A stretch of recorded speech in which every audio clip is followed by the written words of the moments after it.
$1 billion in relief funding from Congress helped childcare programs across the country rebound after the pandemic. But most of those funds will expire in September, potentially causing many to lose access to childcare.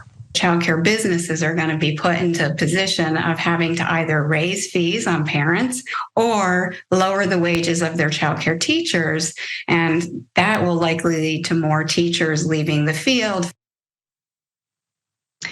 If you thought that childcare in America was already unaffordable, fragile, difficult to attain, well, it's about to get a lot worse if you can believe it, because states are now running out of coronavirus stimulus money, tens of billions of dollars that were allocated specifically to help prop up the childcare system during the pandemic.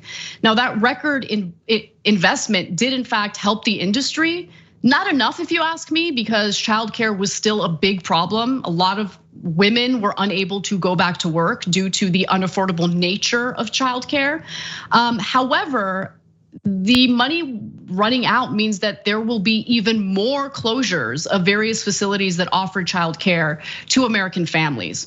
Now, according to a study done by the Century Foundation, with the last of that money expiring this month, an estimated 70,000 childcare programs, or about 1 in 3, could close as a result of lost funding, causing 3.2 million children to lose care. That translates to $10.6 billion in lost US economic activity, according to the researchers. Now, how do those two things even connect, right? How does this have anything to do with the economy? Well, think about it. If mothers are unable to find childcare for their kids, they're not gonna be able to go out there and work. And that has been a big problem since the pandemic. I mean, it was a problem even before the pandemic, but it's even worse now. Experts say that daycare fees, which are already among the highest in the world, are expected to rise even higher in the coming months as the supply of childcare dwindles. And so the childcare shortage in America was further exacerbated by the pandemic itself. And even with the tens of billions of dollars in funding to essentially prop up these facilities, many of them still failed to survive and suffered closures. In fact, let me give you the receipts on that. An estimated 20,000 childcare centers, or 1 in 10 nationwide, permanently closed in the first 2 years of the pandemic, according to the Century Foundation. Hundreds of thousands of workers lost their jobs as a result, and many more quit for less demanding, higher paying jobs. And that's the other thing. We don't have a system in place that actually values the childcare workers. In fact, in some cases, they get paid less than fast food workers. So why do a job that's even more taxing, both physically and mentally, if you're not getting paid much to do it, right? So they're having a problem with a shortage of childcare workers, a shortage of childcare facilities. It is a disaster. And again, this is happening with the backdrop of dozens of red states essentially outlawing abortion or severely restricting it, essentially forcing women to carry out pregnancies to term when they might not be financially prepared to do so. So think about how that's going to affect people in the kind of environment where our politicians do not take, the idea of a support system for families, for children seriously. So today, the childcare industry remains short 40,000 positions from early 2020 levels. Experts say another 232,000 jobs could be on the line as government funding expires. Other estimates actually paint an even more dire and disastrous picture. So overall, the United States is already short about 3.6 million childcare slots, and that's according to Childcare Aware, a nonprofit advocacy group. And look, there are other facilities that are, more directed or targeted toward low-income families. You might have seen them around your neighborhood. They're houses that are kind of converted to childcare facilities. I know I've seen them all across Los Angeles growing up. I still see them today. However, they're also being hit and they're at the highest risk of closure. More than 97,000 licensed family childcare homes have shuttered since the early 2000s, cutting the overall industry by nearly half. Department of Health and Human Services figures show. Now, another several thousand more are expected to go dark this year, experts say, as pandemic era funding expires. And so again, this has really created an added financial burden that really is untenable for a lot of American families. This is happening at a time of inflation, at a time when groceries are far more expensive, at a time when gas is far more expensive, at a time when housing is already astronomical alone. And childcare costs were ticking up much faster than inflation itself. Daycare and preschool fees have risen 6% in the past year, nearly double the overall inflation rate of 3.2%, government data show. Last year, US childcare costs ate up 23%. No, guys, no, I'm gonna force you to like really take that in, okay? Because every financial planner will tell you, affordable housing means that you're only spending about 30% of your income on the housing, okay?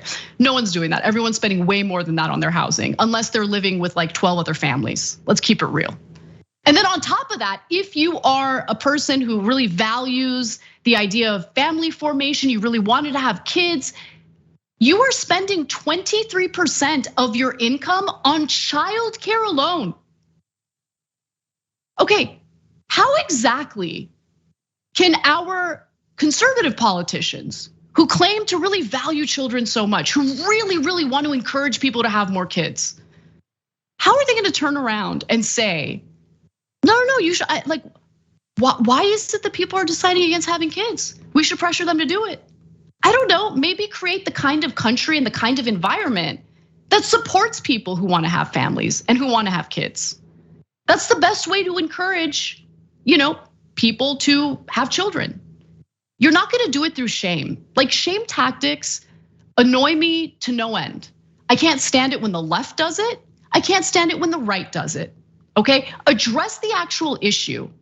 And in this particular case, the actual issue is that having children in America is extremely expensive and for a lot of American workers untenable, because you need a dual income household just to survive, okay? And that means that you need to find childcare if you have kids. You can't just leave them home alone. So let's talk about that a little bit. What are politicians doing on a federal level? Not much. So Democrats in Congress are calling for $16 billion in emergency childcare funding this year, though such efforts appear unlikely at a time when Republicans are pushing to slash safety net programs. Keep in mind that they don't even want to fund the government. We're gonna have another government shutdown by the end of the month. I guarantee it. That's a bold prediction, but I don't think it's that bold if you've been covering politics for 17 years and you know how this story goes. So like the idea of Democrats getting what they want with this $16 billion in emergency funding, like, it's laughable to me. It's not gonna happen. Also on a federal level, Joe Biden just 4 months ago signed an executive order urging government agencies, federal government agencies, to like come up with the resources, like move some money around, see if you could find the resources to essentially provide additional resources for childcare. Okay, that's just obviously not enough. And to be fair to Biden, he's really limited in regard to what he can do on the executive level. You really do need Congress to appropriate the resources necessary for this. So look, long story short, on a federal level, a lot of disappointment for American families. Now, there are some moves being made in some states. We have some details on that. Let's watch the next video. In a call to action, many states are now passing their own legislation. For example, last year, Alabama approved a $40 million investment in pre-K and childcare, while Nevada announced a $50 million investment to make it more affordable for lower income families. When families don't have reliable childcare, they're more likely to be absent from work. They're less likely to be focused and as productive. So it is really beneficial for families to have high quality childcare, but it's equally beneficial for businesses. So that gives me a little bit of hope and at least a path to pursue if we want to fund childcare and make the situation a little better for parents. And look, let's keep it real. I don't have kids, right? So I don't really have any stake in the game. However, I do care about my community. I care about people in this country. I love this country. I want people to feel comfortable having children if that is what they want for themselves. And so maybe there is a path forward on a local level, getting involved in local politics, whether it be pressuring your city council to appropriate the funding for your city or for your county, whether it be pressuring state lawmakers to do something about this issue. I think you're likely to have a lot more progress if you go in that direction. I think we focus a little too much on national politics, especially because of the show we do. Well, obviously, like, of course, we're gonna cover national politics, but there are certain areas where I think we're gonna reach a dead end if we think Congress is gonna come through with the resources necessary to help ordinary people out. And in this case, help ordinary families out who desperately need childcare. So get involved. If you can, attend those city council meetings, air your grievances with them. Believe me, you're much more likely to get a response and see some action if you get involved in your local community. And in the meantime, we need to think of better strategies on a national level. We need to create, the critical mass necessary, organize the critical mass necessary to apply enough pressure to our federal politicians to actually do right by American families and make this situation a little better so people can actually afford childcare. When you compare us to other countries, especially countries like Denmark, I mean, we look like a joke. You can't, on one hand, claim that you care about family formation, which is what we hear from Republicans all the time, while simultaneously ignoring one of the biggest issues that American families are confronted with in this country. And again, that's unaffordable childcare. If you enjoyed this video, that's because of our members. They make us independent, they make us strong, and they make us honest. Become a member today by hitting the join button below.